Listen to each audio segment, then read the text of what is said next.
Всем доброго утра, хорошего настроения. С вами Вероника Тамтосова. И, конечно, продолжаем дарить вам прекрасное настроение, делиться отличными новостями из разных уголков республики, мира и страны. И просто говорить о том, что сейчас важно для каждого. Для каждого, ну, в первую очередь важно с утра, это, конечно, узнать, что же творится за окном. Итак, на большей части республики преимущественно без осадков. На северо-востоке небольшими местами умеренные дожди. Днем на северо-западе умеренные дожди, местами грозы. Ветер умеренный, порывы до 9-14 метров в секунду, на арктическом побережье и при грозах порывы до 15-20 метров в секунду. Температура воздуха днем в республике плюс 22, плюс 27, на западе плюс 27, плюс 32 градуса, на северо-востоке 13-18 выше 0, на Колыме плюс 8, плюс 13. Температура воздуха в Якутске в 6 утра составила 13 градусов тепла, давление 751 миллиметр ртутного столба, ветер северо-западный 1 метр в секунду. Ну а днем нам обещают, что преимущественно без осадков будет погода, ветер северо-западный 3,8 метров в секунду, а температура просто сказочная 24-26 градусов тепла.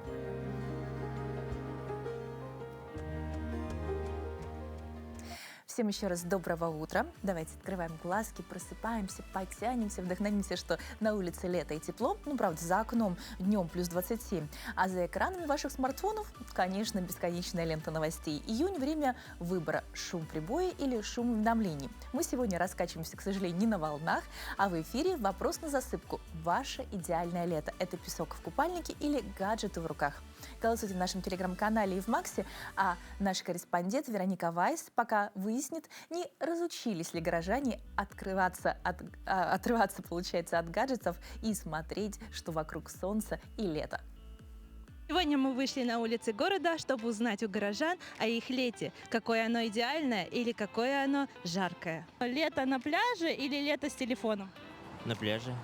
Без телефона? Ну, на пляже. На пляже без телефона. Ну, на пляже без телефона. Без телефона, но на пляже. С телефоном. На пляже, без телефона.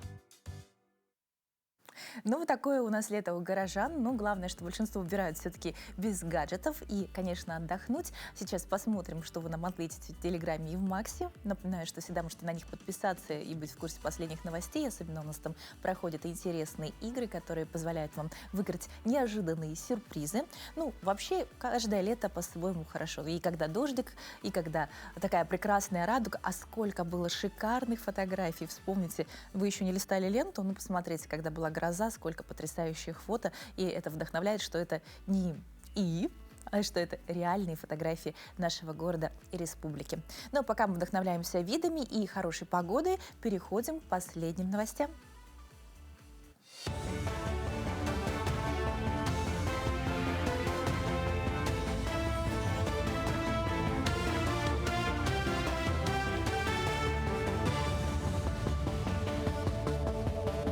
Доброе утро, Якутия. Далее блок новостей. В Кремле признают влияние волатильности нефтяных котировок на экономику России, но называют этот фактор управляемым. Как отметил пресс-секретарь президента Дмитрий Песков, надежность финансовой системы обеспечивается растущей долей ненефтегазовых поступлений. Их вклад в бюджет увеличивается постепенно, снижая зависимость от сырьевой структуры. Комментируя ситуацию, официальный представитель президента напомнил, что положительные оценки макроэкономики регулярно звучали от Владимира Путина и главы Кабмина Михаила Мишустина. Путин вручил орден Жукову президентскому полку в Кремле. Командир полка Михаил Сурайкин выразил признательность за высокую оценку работы части. Этой наградой отмечен кропотливый, самоотверженный труд многих воинов-кремлевцев, вклад каждого солдата, сержанта, прапорщика и офицера в успешное выполнение поставленных полку задач. Сегодня это подразделение охраняет первых лиц государства, и Кремль выставляет почетные караулы у вечного огня на могиле неизвестного солдата и участвует в протокольных церемониях. Символично, что именно вам доверено охранять сердце России – Московский Кремль, защищать многие другие важные государственные объекты, выполнять ответственные церемониальные миссии, в том числе нести службу в почетном карауле у вечного огня на могиле неизвестного солдата, проводить разводы пеших и конных караулов на Соборной площади Кремля, Хочу поблагодарить вас за службу, за решимость и верность присяге своему народу, за мужество в сложное время испытаний, когда решалась судьба России. В Якутске обсудили вопросы своевременной оплаты за коммунальные услуги учреждений, финансируемых из республиканского и местных бюджетов. Совещание прошло под руководством первого заместителя председателя правительства республики Дмитрия Садовникова. Участие приняли главы и представители районов и улусов Якутии. В ходе обсуждения участники рассмотрели меры по обеспечению своевременности платежей, поддержку финансовой устойчивости ресурсоснабжающих организаций и недопущения накопления долгов. Сегодня мы видим, что на самом деле желание есть и планирование есть по погашению задолженности, но отсутствие, как говорится, пофров, непосредственно самих денежных средств, оно затормаживает эту работу, но при этом все равно повестки дня со стороны, как говорится, правительства, оно всегда сохраняется, и мы всегда этот вопрос стараемся регулировать. В Якутске стартовал 12-й форум молодых библиотекарей России. Приехали молодые специалисты библиотечной сферы из 18 субъектов страны.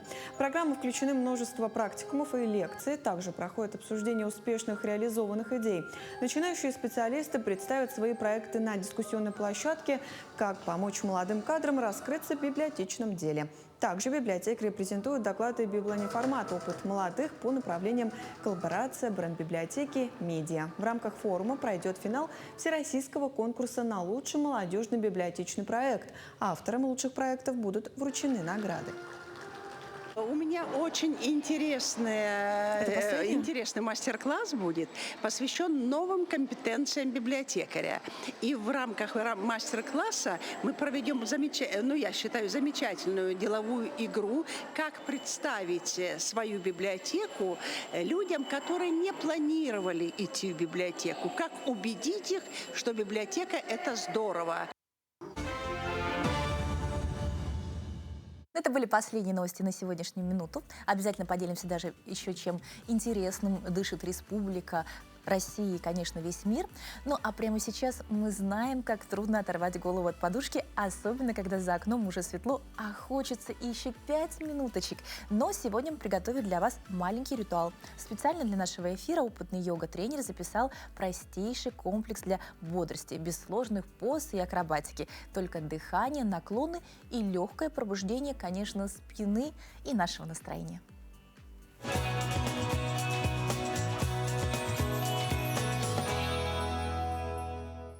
Всем доброе утро! Просыпаемся и начинаем заниматься активной йогой вместе с нами. Первое упражнение. Встаем на коврик или на пол.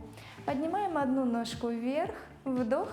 С выдохом поднимаем ручки вверх и отводим ножку через сторону назад. Вытягиваемся ручками вперед.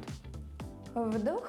И с выдохом подтягиваете правое колено к себе, а руки к ушам.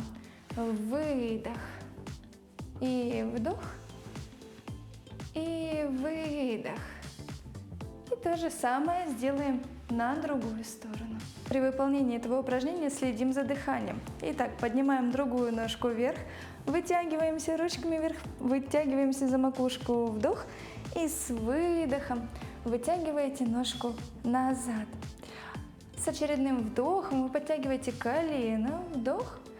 С выдохом подтяните лопатки к позвоночнику, плечи уберите от ушей, локти разверните в стороны, колено к себе, еще вдох и выдох, оттяните ножку назад. Пальчики ног смотрят вниз и вдох и выдох назад. Это сильное, балансовое и активное упражнение с утра.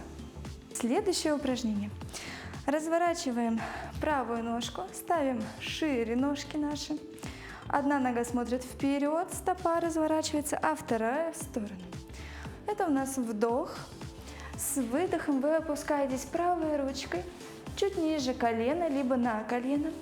И вытягиваете левую руку к потолку. Разворачиваете плечо назад и за макушкой вытягиваетесь и дышите. Вдох. С выдохом возвращаетесь по центру. И разворачивая теперь левую ногу в сторону, а правая ножка смотрит прямо.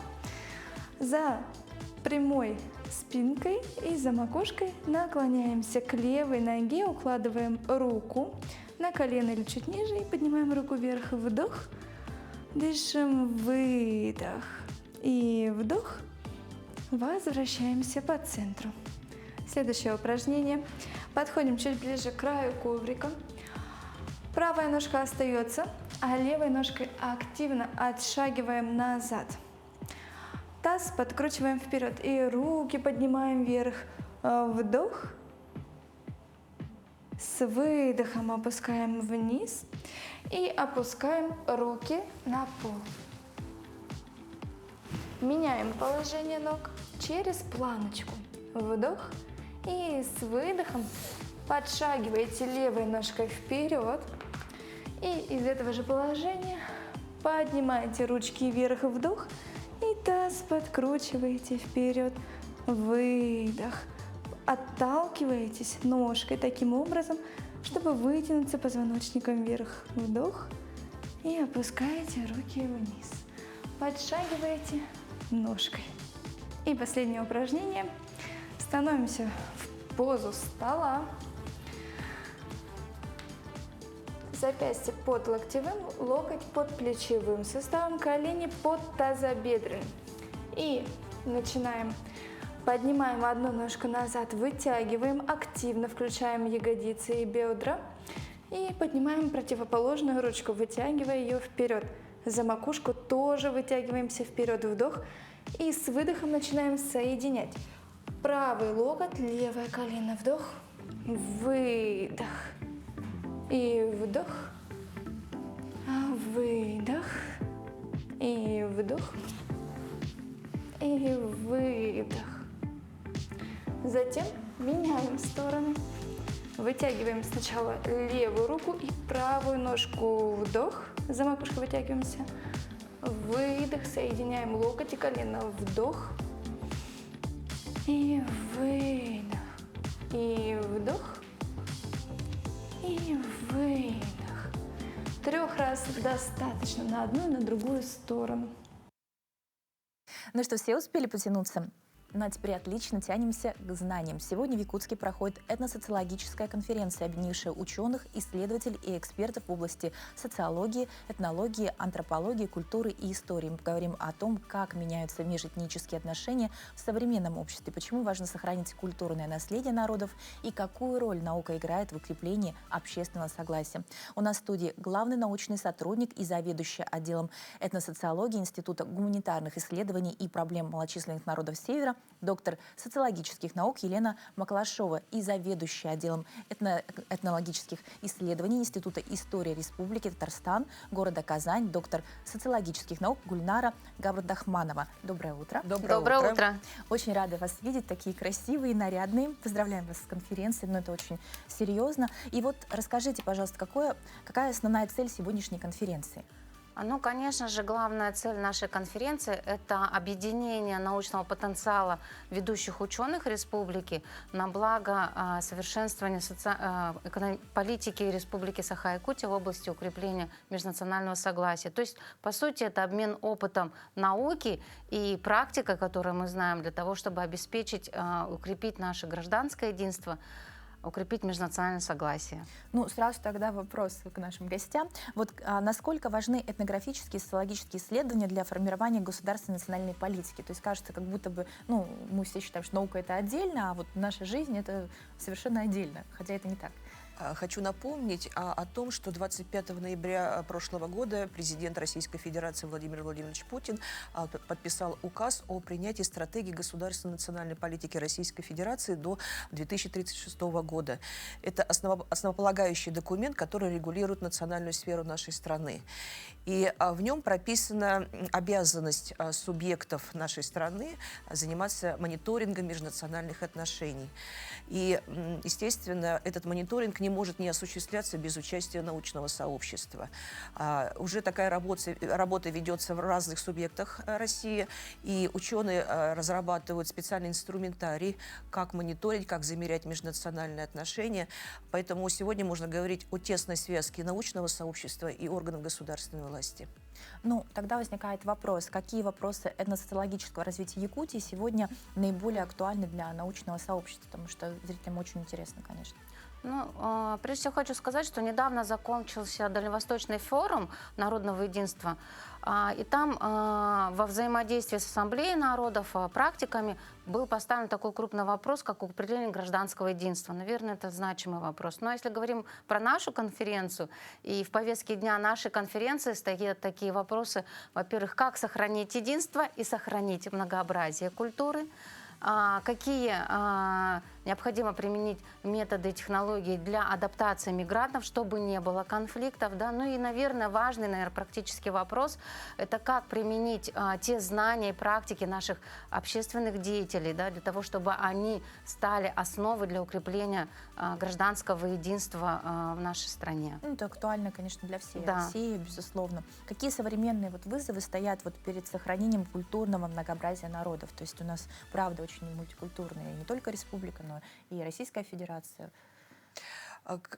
Мы сейчас являемся свидетелями того, как коллективный Запад, недружественные страны предпринимают многочисленные попытки расшатывания межнационального согласия в нашей стране, как они ведут целенаправленную политику искажения истории нашей страны, истории народов, проживающих в России.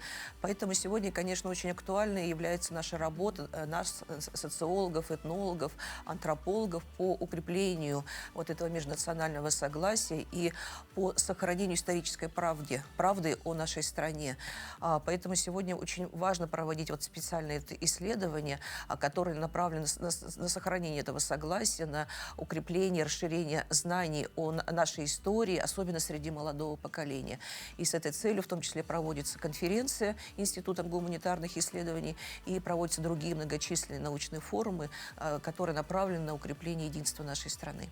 Угу.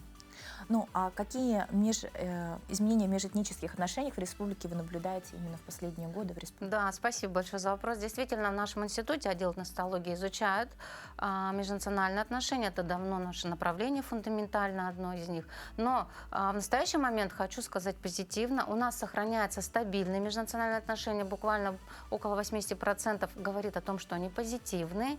Конечно же, мы разрабатываем новые индексы, определенные системы отслеживания. Да, у нас разработан индекс межнационального согласия, и благодаря которому мы можем поставить какие-то определенные точки. Соответственно, сейчас мы ставим вопрос о том, что необходимо больше уделять именно городскому сообществу, да, чем сельскому сообществу, где более позитивное межнациональное настроение. А какие научные исследования помогают укрепить межнациональные согласия и общественную стабильность в регионе, по вашему опыту? Мы стараемся активно замерять состояние идентичности населения, прежде всего общероссийской гражданской идентичности, то есть насколько люди ассоциируют себя с Россией, с людьми, населяющими нашу страну. Занимаемся изучением региональной идентичности, то есть насколько для людей важна ассоциация восприятия своей республики, регионов, в котором они живут. Сегодня очень важно изучать этническую и религиозную идентичность. Это тоже очень важные маркеры, которые поддерживают и общероссийскую, региональную идентичность. И мы наблюдаем по нашим опросам, что сегодня для людей наблюдается у людей очень высокая потребность в обращении к своим корням, к своей культуре. Мы это замеряем и во время социологических исследований, и во время опросов, и во время наблюдений, когда мы наблюдаем огромное количество людей, которые приходят на национальные праздники. Для людей сегодня это очень важно. Сегодня существует в обществе определенный запрос на этническое, на культуру, на языки. Мне кажется, это очень важный фактор, который позволяет нам сохранить наше национальное богатство. Угу. Ну, а какие новые направления в исследованиях сейчас актуальнее именно и развиваются в Якутии и на Дальнем Востоке в целом? Да, спасибо большое. Ну, говоря уже о нашем отделе, да, в принципе, мы, конечно же, сохраняем, стараемся сохранять традиции, которые заложили наши предшественники. Это вот Иван Александрович Аргунов, Феодосий Семенович Донской. При этом мы сохраняем и классические социологические подходы. Допустим, структурный подход у нас сохраняется и разрабатывает Ирина Ивановна Подоницына, Дарья Филиппова у меня работает в отделе. Также мы обращаемся к социокультурному подходу. Здесь Акулина Егоровна работает у меня, Юлия Степанова. Ну и сохраняем такие интересные инновационные подходы, как адаптация, стратегия социальной адаптации. И как бы в этом конгломерате, имея большие эмпирические данные, мы также разрабатываем новые теоретические обоснования этничности, фиксируя определенные моменты в обществе. И это, наверное, наше основное перспективное направление. Это, конечно, поскольку мы наукой должны фундаментально, поэтому мы смотрим и не только в практические эмпирические результаты, но и в теоретическое развитие вот нашей науки социологии. Ну, а насколько вообще молодежь сегодня интересуется вопросами этнической культуры, истории и традиций своего народа? Ну, и в научной сфере, и по опросам? Вот я сказала о том, что вот мы наблюдаем за тем, как развиваются разные гражданские общественные инициативы. Сегодня существует огромная возможность для того, чтобы молодые люди, в том числе, подавали заявки на реализацию каких-то культурных проектов. И мы видим, что статистика увеличивается из года в год. Молодежь сегодня очень активно вовлекается в создание этих проектов, реализацию этнокультурных проектов. Это как бы вот один из показателей, насколько молодому поколению сегодня вот важна вот эта национальная культурная сфера. Ну и, во-вторых, другой тренд – это сегодня молодежь очень активно стала вовлекаться в науку, в социологическую, этнологическую науку. И как раз вот мы вчера открывали специальную школу социологов и антропологов, молодых ученых. В Казани у нас предстоит школа молодого этнолога. В конце июня мы ее будем открывать. То есть сегодня, конечно, мы видим, что молодежь стала увлекаться, интересоваться наукой, чего раньше не было. И это очень приятно, что растет новое поколение исследователей, которые будут заниматься национальными вопросами. Спасибо большое за такой краткий, но емкий рассказ. Мы уверены, что вопросов в конференции очень много. Ждем с нетерпением ее результатов. Ну и, конечно, рады приветствовать вас у нас в гостях. Дорогие друзья, знаете, после такого плотного утра, кажется, самое время для небольшого путешествия, но не за 3-9 земель, а вглубь веков на 250 примерно миллионов лет назад. Наш следующий герой не профессор, не академик, она палеонтолог-любитель из Владивостока, которая нашла новое призвание в поисках древних окаменелостей. В это увлечение она втянула всю семью, и теперь даже ее сын знает, как отличить цератита от аммонита. Как живется современному охотнику за древностями, узнаем прямо сейчас. Точный удар кувалдой по центру камня, и палеонтолог Анна Лысенко замирает в ожидании. Удача на ее стороне. На сколе показался цератит. Этот головоногий моллюск исчез с лица Земли около 250 миллионов лет назад. Но сегодня он вновь увидел свет в Приморском карьере. Здесь когда-то шумело древнее море, а теперь раскинулась настоящая сокровищница. Если мы посмотрим на этот карьер, он изученный, то мы увидим необычные черные породы. Черные породы – это дно древнего моря, это отложение ила, которое накапливалось большими слоями. Анна Лысенко родом из Дальнегорска. 3 года назад она закрыла свой бизнес, появилось свободное время, и девушка увлеклась палеонтологией. Найдя в ней свое призвание, теперь на счету исследователя целая коллекция уникальных находок из этого карьера. Аммониты, цератиты и даже кальмароподобный моллюск. Это моя самая сложная работа. Я над ней работала, не знаю, месяца, наверное, 4. Полностью собирала подложечку вот эту, практически тут мало породы. Здесь у него были такие щупальца, как у кальмара, отсюда вылазили. И он плавал по морю. Каждую находку палеонтолог бережно препарирует дома с помощью специальных инструментов. Жемчужиной коллекции стала редчайшая рыба возрастом 250 миллионов лет. На камне сохранились очертания плавников и даже блеск чешуи. Ценную находку девушка передала ученым ДВО РАН, где рыба теперь и хранится. В экспедициях маму сопровождает сын Артем. Они исследуют карьер вместе. Когда начала увлекаться палеонтологией, она начала ездить на карьер сначала с папой, Папа этого не хотел сначала, но потом мы втянулись всей семьей. Ну, нравится древний мир, изучать то, что было очень много миллионов лет назад. Анна признается, палеонтология в нашем регионе не пользуется большой популярностью. Для сравнения, в ДВФУ в Департаменте истории и археологии ежегодно на первом курсе учатся около 25 человек, тогда как увлеченных палеонтологией единицы. Обе науки часто путают. Самые древние костные остатки человека на Земле существуют, и по известным данным, там 2,5 миллиона, и то это только в Африке. Ну а палеонтология – это все живое, ползущее, летающее, окаменевшее и так далее. Это несколько миллиардов лет. В Приморском крае основные места для изучения палеонтологами – окрестности Владивостока, остров Русский, мысы Охлёстышево и Вятлина, Большой Камень, Находка и Шкотовский округ. Там регулярно находят отпечатки аммонитов и останки древних морских рептилий, ихтиозавров, а также кости животных ледникового периода – мамонтов, бизонов. Именно они открывают нам древние тайны родного края, который был океаном за миллионы лет до появления первого человека. Виктория Заболотина, Александр Астафьев, «Панорама». Но мы продолжаем наш утренний марафон полезных советов. После разминки тела и интеллекта переходим к гардеробу. В эфире Дарья Габышева, которая сегодня поделится секретами выбора мужской обуви. Казалось бы, ну что там сложного? Но наш эксперт разложит по полочкам, какие модели актуальны в этом сезоне, чем отличаются кроссовки от кед и как сочетать обувь, чтобы выглядеть на миллион.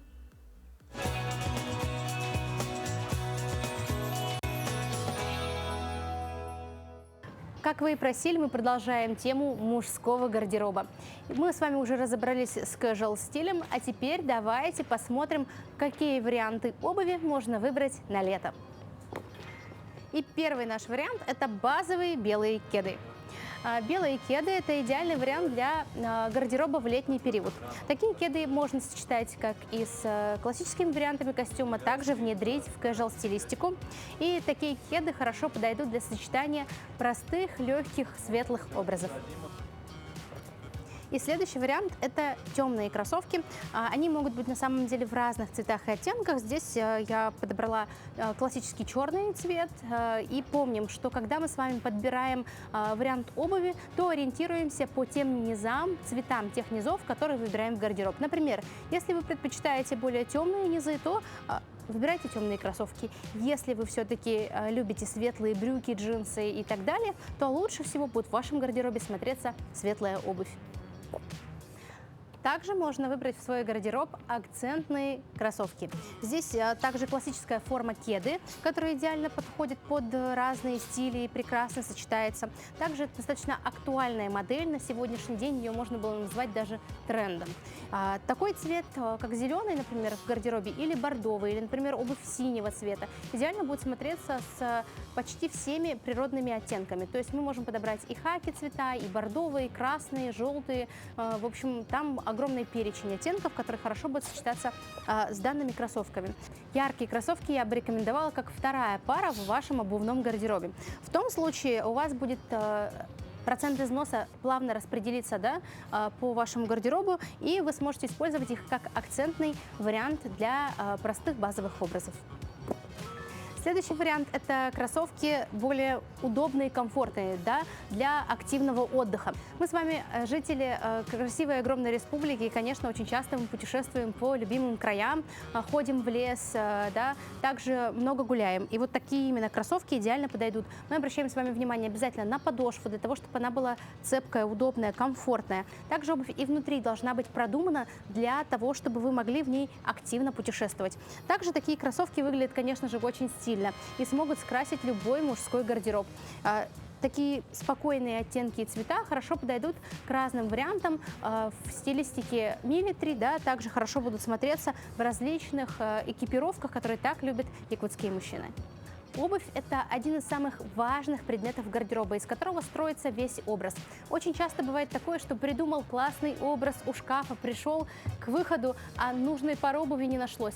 В этом случае очень важно иметь разнообразие в обувном гардеробе. Выбирайте более базовые варианты, выбирайте акцентные, выбирайте ситуативные варианты. То есть если у вас больше, скажем так, классических образов в гардеробе, выбирайте туфли классического варианта. Да? Если у вас более спортивный образ жизни, выбирайте подобную обувь. Тогда все будет правильно. Также важно, чтобы обувь была качественно исполнена, потому что именно качество обуви очень сильно влияет на наше здоровье. А здоровье – это самое важное, что у нас есть. Всем хорошей недели! Ну, только что поговорили о том, что же носить, а теперь о том, что интересного можно съесть. Сегодня мы вам расскажем о достижениях в области сельского хозяйства Китая, о том, как инновационные технологии и упорный труд позволяют выращивать уникальные сорта фруктов и овощей даже на соленых почвах, которые раньше считались неплодородными. Мы покажем передовые фермы, агротуризм и инновации в сельском хозяйстве. Настройтесь на позитив и заряжайтесь энергией и узнайте, как современные фермы меняют наш взгляд на агросферу. Ананас сорта «Золотой алмаз» был впервые выведен селекционерами в Китае. В мире известны десятки сортов ананаса, но этот «Золотой алмаз» отличается особой сочностью, водянистостью, некислотным и сладким вкусом. Город Чжухай находится на побережье моря, поэтому почва здесь считается более соленой. Тем не менее, сельскохозяйственная компания Ся Чжанчжан после долгих лет упорной работы и усилий смогла получить урожай этого сорта ананаса. Меня заранее предупреждали, что здешняя земля очень плохая. Говорили, что для выращивания ананасов она совсем не подходит. Но я не собирался сдаваться, поэтому решил попробовать. Вначале ничего не получалось. Однако сорт «Золотой алмаз» подошел этой земле, и теперь я единственный, кто выращивает его здесь. В других сортах ананаса содержание сахара достигает от 13 до 18 градусов, а у этого сорта сахар достигает 22 градусов. В развитии хозяйства помогают администрации города, уезда и провинции.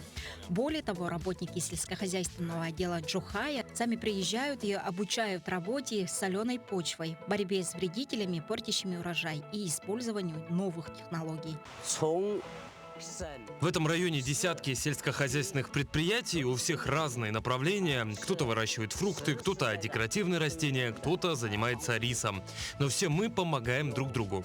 Наша ферма является центром по подготовке высококвалифицированных фермеров, поэтому многие к нам обращаются за советом, а также отправляют своих работников на обучение. Агротуризм в Китае действительно развивается. Молодежь из больших городов видит урожай только в магазинах и не знает земледелия. Поэтому любой желающий может приехать сюда, собрать различные фрукты и на месте ознакомиться с процессом выращивания. Школьники участвуют в выращивании, начиная с рассады, студенты проходят практику. Хозяева рассказывают, что за год 50 тысяч человек приезжают посмотреть и попробовать свежие фрукты. 10% урожая фермеры бесплатно отдают местным школам. По сравнению с садами, которые я видел раньше, это место очень большое. Мне понравились виноградные поля. Увидев в социальных сетях, захотела приехать сюда отдохнуть. Собрала фрукты, наелась досыта и получила удовольствие. Эта ферма очень хороша тем, что имеет специальный транспорт. Не нужно ходить пешком, можно ездить на машине и осматривать все, что захочешь. Малое предприятие выращивает около 40 видов фруктов на 13 гектарах земли. Ежегодно собирают 250 тонн урожая. Они установили технические датчики и теперь отслеживают соленость и влажность почвы через телефон. Использование датчиков экономит время, трудозатраты и воду. Раньше для ухода за 6 гектарами ананасовых полей работало 10 человек. Теперь 3 справляются без напряжения. Фермеры также удачно выращивают виноград. Я стою как раз на том месте, где растет виноград. Здесь 1000 кустов. И, естественно, они используют автоматический полив, а также у них работает система мониторинга каждого куста и каждого плода. У многих ошибочное представление о сельском хозяйстве. Называют его тяжелым трудом. Я, как фермер нового поколения, считаю, что представление это устарело. Современный фермер – это совокупность технолога, ученого, учителя, агрария и инженера. Мы находимся в фермерском хозяйстве, где выращивается особый сорт лотоса пинша.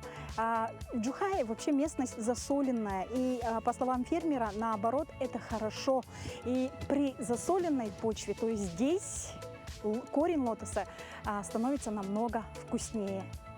Лотос соленой земли действительно превосходит по вкусу. Такая соленая земля, как эта, обычно плоха для сельского хозяйства, но лотос, растущий на ней, улучшает состояние почвы. Наряду с лотосом здесь выращивают и рис. С этой земли собирают в общей сложности 1500 тонн лотоса. Лотос – это полезное для здоровья растение, особенно хорошо подходит для людей с диабетом, а еще его корни используют в кулинарии, готовят супы. Листья и цветки применяют в производстве лекарств. Итак, все растение используется с пользой. Поштучную продажу ведем через онлайн-платформы. Китайцы любят лотос, поэтому активно используют его в своей кухне. Для удобрения растений используют беспилотный летательный аппарат. Хозяин рассказывает, что 2 человека с помощью коптера справляются с обработкой 115 гектаров за 2 часа. Тогда, как раньше, десятки работников вручную тратили на это 3 дня. Лотос растет в воде, поэтому в этой же воде разводят и ловят различную рыбу и креветок. Разводят их и выращивают, а затем тоже продают. На вопрос, сколько удобрений они используют, показывают плавающих в воде рыб.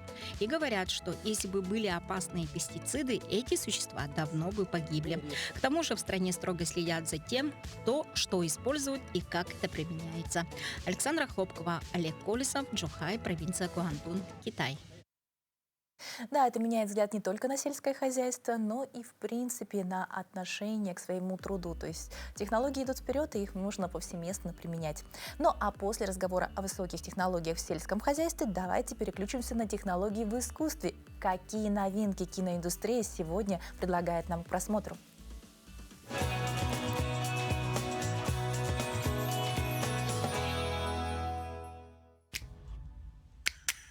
Вау!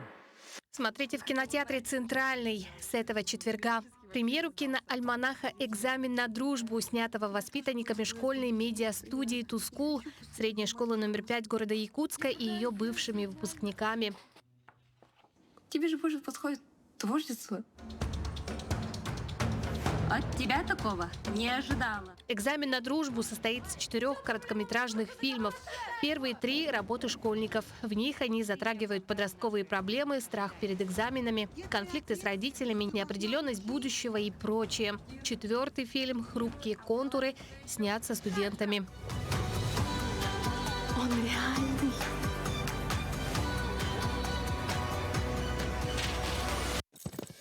Личности преступников установлены. Хорошо вам знакомы. «Три богатыря. Ни дня без подвига» вновь выступит сборником рассказов о приключениях мифических героев. А что, если сделать так, чтобы князь в меня влюбился? На ком бы мне опробовать для начала? 3 богатырям не до сна. Дел у них не в проворот.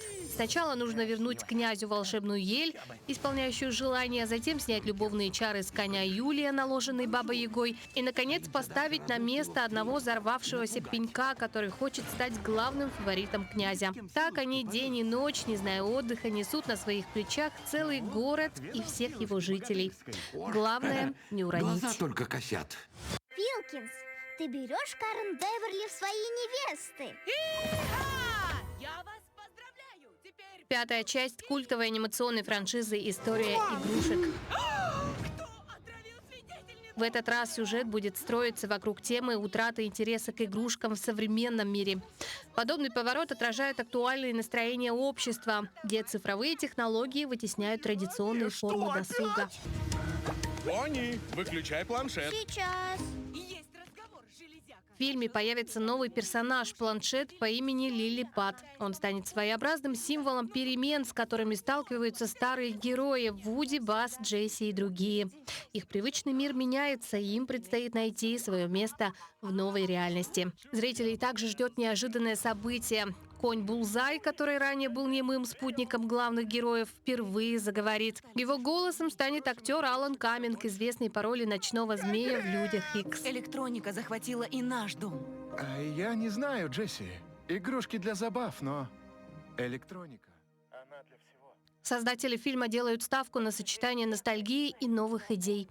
Возвращение знакомых героев и появление свежих лиц обещают сделать пятую часть не только продолжением истории, но и самостоятельным высказыванием о переменах в обществе. Акцент к деталям и неожиданные сюжетные решения могут привлечь как давних поклонников, так и новую аудиторию.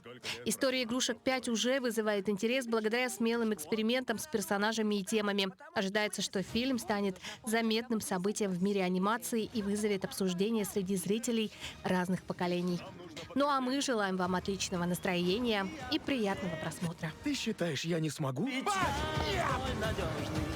Классная пончо. Я скучал по их перепалкам. Мы все скучали. История игрушек 5.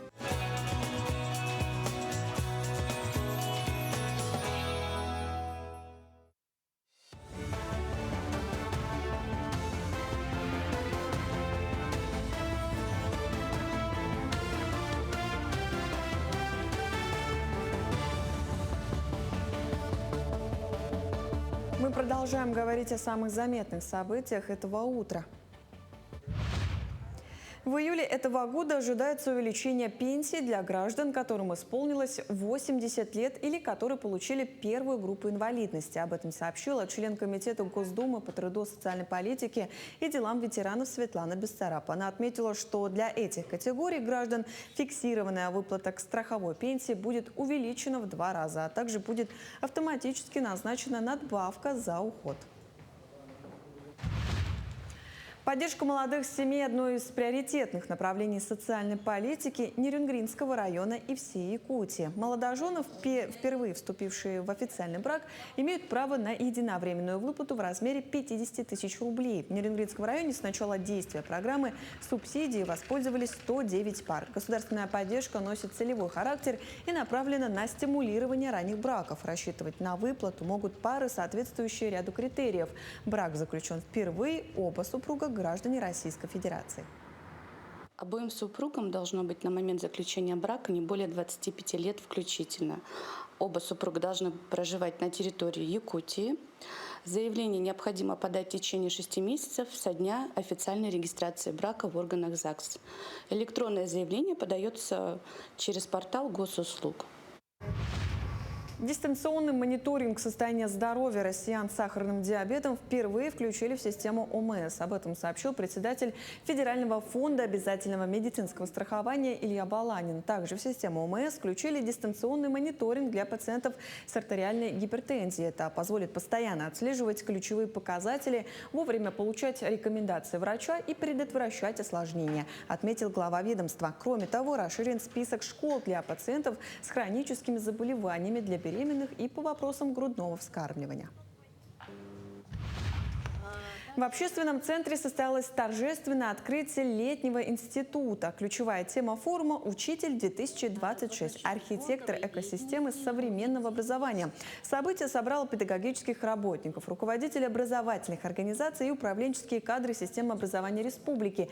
В течение 3 дней участникам предстоит стать соавторами новой образовательной реальности, обсудить актуальные вызовы и найти эффективные решения для развития профессиональных компетенций. В программе первого дня выступления ведущих экспертов в области педагогики, психологии, цифровых технологий и культуры. Спикеры затронут тему от внедрения искусственного интеллекта в образовательный процесс и трансформации игровых методик до роли театрального искусства и креативных проектов формирования навыков будущего. Потрясающая была лекция по физике. Мне, как филологу, это особенно интересно было. О том, как сейчас не с помощью искусственного интеллекта, а с помощью подручных материалов, наглядных пособий изучать физику так, чтобы успешно сдать потом экзамены. А я рассказывала о читательской грамотности, которую можно действительно сейчас в настоящий момент считать одним из индикаторов качества образования. В Республиканском медиацентре обсудили, как Якутия готовится к приему спортсменов на чемпионат России по стрельбе из лука и оценили уровень подготовки якутской сборной к соревнованиям. В ходе мероприятия была презентована официальная форма лучников Якутии, книга «Стрел Онунхо. 60 лет якутской школы стрельбы из лука», которая выйдет к старту чемпионата. Также было презентовано мобильное приложение для тренировок, учета результатов и анализа прогресса спортсменов. С 29 июня по 3 июля пройдет чемпионат России по стрельбе из лука. Это долгожданное соревнование, которое мы ждали 12 лет. Ну и уверен, что это одна из основных вех на пути к нашим олимпийским медалям в будущем. А наша подготовка сейчас находится на высоком уровне. Весь спортивный инвентарь у нас готов, стадион также. Хотелось бы, пользуясь случаем, пригласить всех жителей города Якутска и гостей столицы 29 июня в 19:00 на стадион Туймада, где состоится открытие нашего чемпионата России. И 3 июля также на стадионе Туймада в 14:00 состоятся финалы. Поэтому хотелось бы всех пригласить и любителей спорта, не только стрельбы из лука, посмотреть на это зрелище. К этому часу это все актуальные новости этого утра. До встречи в эфире.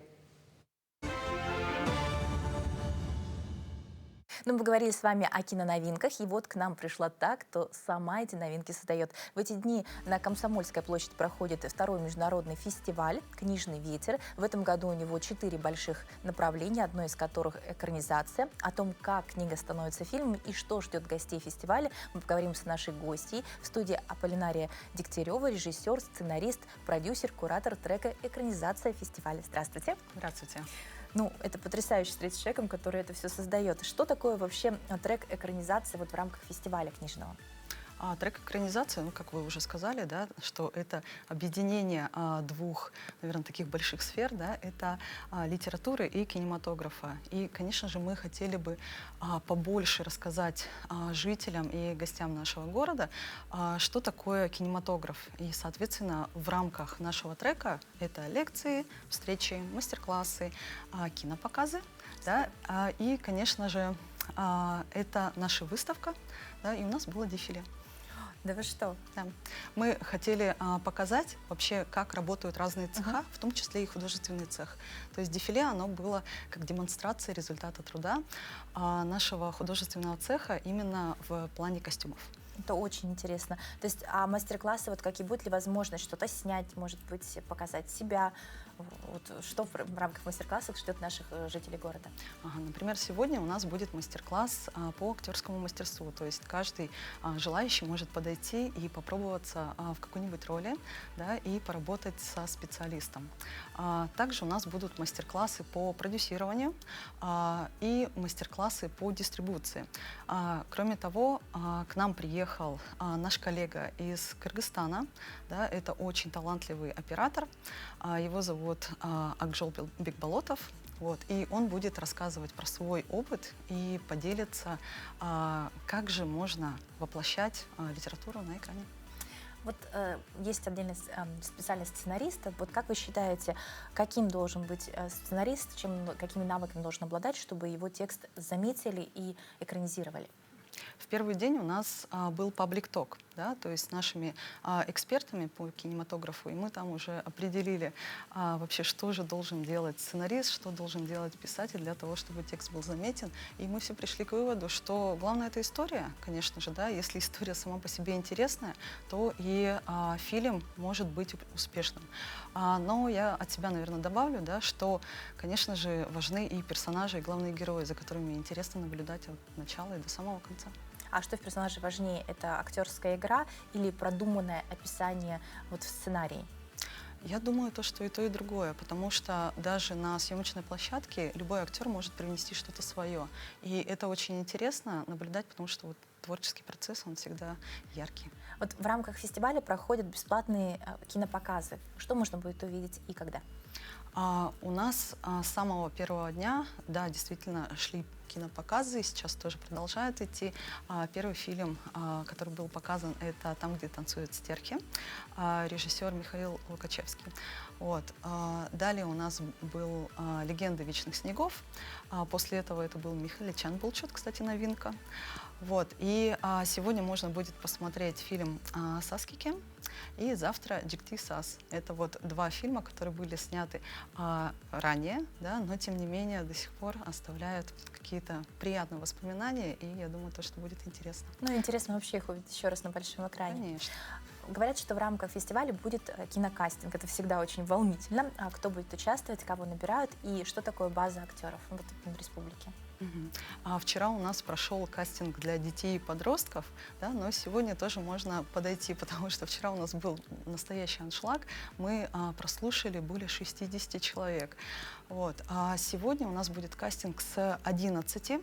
Он будет проходить для всех желающих взрослых, да, с 18 до 65 лет. Но также повторюсь, что дети и подростки, те, кто не успели вчера, могут тоже подойти.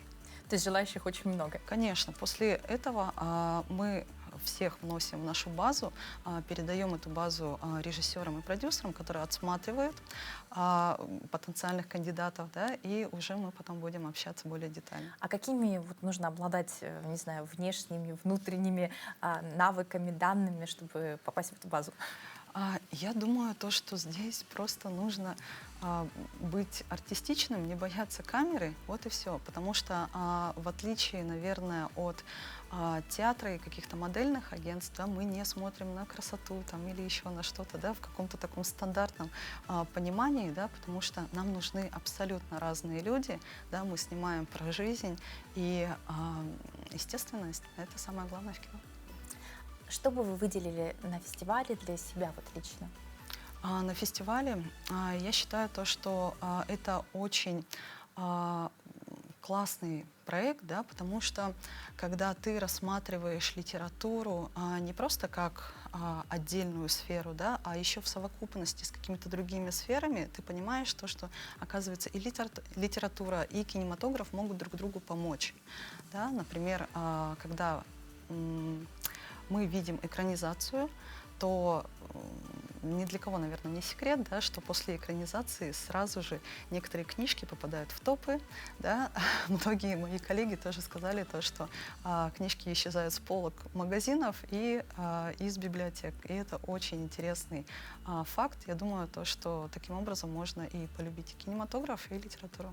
А что все-таки важнее? Сначала прочитать книгу, потом посмотреть кино, или сначала посмотреть кино, потом прочитать книгу? Мы, кстати, тоже об этом спорили с моими коллегами, да, но действительно пришли к выводу, что все-таки и литература, и экранизация — это два абсолютно разных произведения, которые нужно рассматривать вообще по отдельности.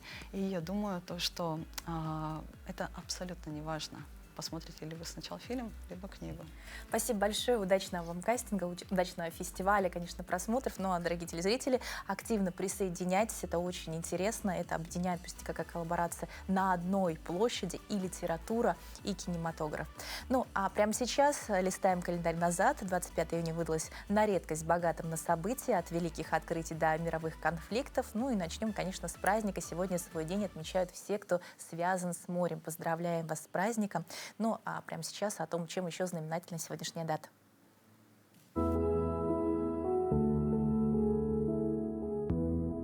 На календаре 25 июня. Сегодня День моряка, День дружбы и единения славян и День работника статистики в России. По народному календарю Петр – солнцеворот. На Руси Петра прозвали солнцеворотом. С его дня солнце укорачивает свой ход, дни становятся короче, а ночи длиннее. Это день в истории. В 1857 году, 25 июня, вышло первое издание книги Шарля Бодлера «Цветы зла». В 1876 году рыбак Альфред Энсен отправился в первый в истории одиночный рейс через Атлантику. В 1950 году началась Корейская война, в результате которой была создана демилитаризованная зона между Северной и Южной Кореей. В этот день родились Алексей Ухтомский, советский физиолог, создатель учения о доминанте, академик Академии наук Советского Союза. Владимир Кокенаки, советский летчик, заслуженный летчик-испытатель, генерал-майор авиации. Арсений Тарковский, советский поэт, переводчик и прозаик. Альберт Филозов, советский и российский актер театра и кино, педагог, народный артист России. И Владимир Крамник, российский шахматист, 14-й чемпион мира по шахматам, международный гроссмейстер. Именины сегодня отмечают Андрей, Анна, Арсений, Иван, Мария, Петр, Степан, Тимофей и Юлиан. продолжаем делиться интересными событиями. А вы знали, что в Европе вас могут не допустить до экзамена, до вождения, если даже оштрафовать за то, что какой рукой вы открываете дверь автомобиля. Просто открываете, да. Речь о голландском приеме. Простом движении, которое предотвращает столкновения с велосипедистами, автомашинами по движущемуся направлению. Правило одно. Выходишь из машины, открывай дверь дальней рукой. Почему это работает и как спасает жизни, расскажем прямо сейчас. А вы знаете, что такое голландский прием при высадке из автомобиля? Дословно он называется Dutch Reach, что означает голландское дотягивание. И этому приему учат в голландских автошколах инструкторы. Этот прием заключается в следующем. Обычно мы выходим из автомобиля, открывая дверь рукой ближней к двери. Но здесь хитрость в следующем. Нам нужно открывать дверь неудобной противоположной рукой.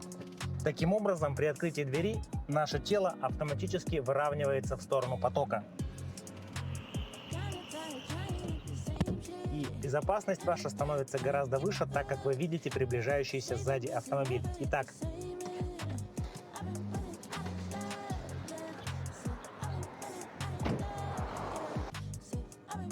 также это можно использовать и пассажиру. Открывая дверь противоположной рукой, вы автоматически сориентированы в сторону потока. Таким образом, видите, что происходит сзади машины. Итак, если мы двигаемся на праворульном автомобиле, то открываем дверь противоположной левой рукой и спокойно выходим. Вид у нас на поток машин. Это безопасно. Также, если у вас леворульная машина, мы открываем дверь противоположной от двери правой рукой, или если вы пассажир, выходим также, открывая дверь правой рукой. Это позволит нам быть сориентированными в сторону потока машин, что обеспечит вашу безопасность при выходе из автомобиля. Пользуйтесь безопасно, полезно, актуально. Едем дальше.